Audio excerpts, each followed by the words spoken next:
does the person you think has a problem, do they actually have a problem? And does your brilliant idea for how to solve it actually make a difference to them? So the first question is, does anyone care? All right. And then the second question, like if they don't actually have a problem, if they don't care to take your call, they don't care to solve it, then there's nothing there. Then the next question is, if they care, do they like the approach you're taking to solve it? Does that actually make a difference? And then in more and more, depending on the nature of the industry, it's sort of, is somebody willing to pay for that solution?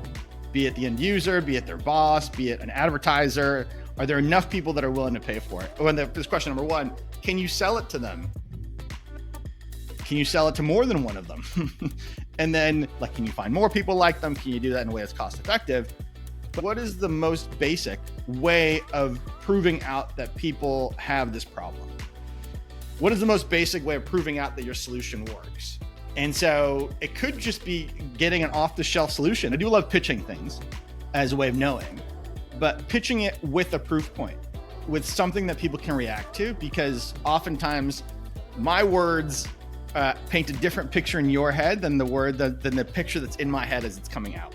And so it's not always true that the two people, when it seems like they're aligned, when there's a lot of agreement, are actually in agreement until they're both watching and reacting to a thing. In our case, we built this technology initially as a toy that allowed us to detect the experiments that anyone was running. And so we had the data in and of itself for ourselves in a really rough and raw and crude way. We showed it to my friends in product and growth companies. And we said to them, hey, this is interesting to us because we've been doing this for a while, but is this interesting to you? And they said, yes. I said, would you be willing to pay for it? They said, yes. I said, would you be willing to pay X dollars a month for it? They said, yes. I said, if I send you a Stripe form tomorrow, will you fill it out?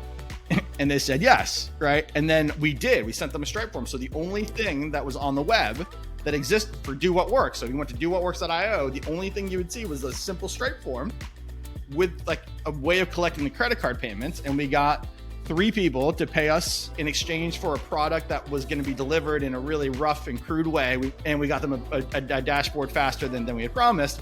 And then that dashboard became the V0.1 that allowed us to then start growing and finding more customers like the ones we'd had before and refining the product. Because the next series of questions like we can go into is like, okay, they said they liked it, they used it once, are they going to use it again the next month? Do they keep using this problem? Is it a problem they keep having? Are they willing to keep paying for it? Are they willing to tell their friends? Are there more people like them? Can we sell it? Can we sell it at scale? That's how we basically started solving it. And just in the nick of time, because right around then I had to decide between taking a very high powered job that was willing to pay me a lot of money or turn it down and go on this entrepreneurial journey. And actually, funny enough, from like money where your mouth is, for me, I turned down the high powered job to actually pursue and turn this toy into a company because of those 3 Stripe payments that we got, way back when.